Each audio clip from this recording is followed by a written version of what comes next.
Pendant longtemps, on a cru que cet empire n'avait jamais existé. Aucune ruine visible, aucune ville identifiable, aucun monument à montrer, rien de concret.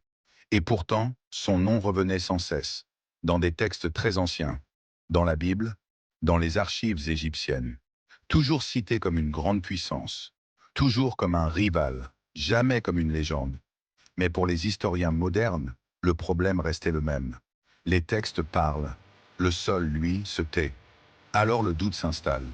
Mythe politique, exagération religieuse, peuple inventé pour glorifier d'autres empires. Pendant des siècles, cette civilisation reste un fantôme de papier.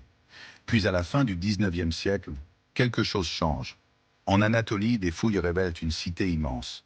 Des murs, des portes monumentales, une capitale oubliée.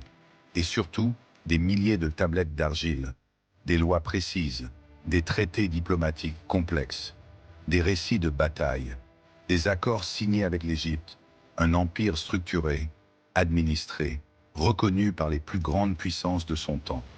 Cet empire s'appelait les Hittites. Il ne s'était pas effondré dans un fracas.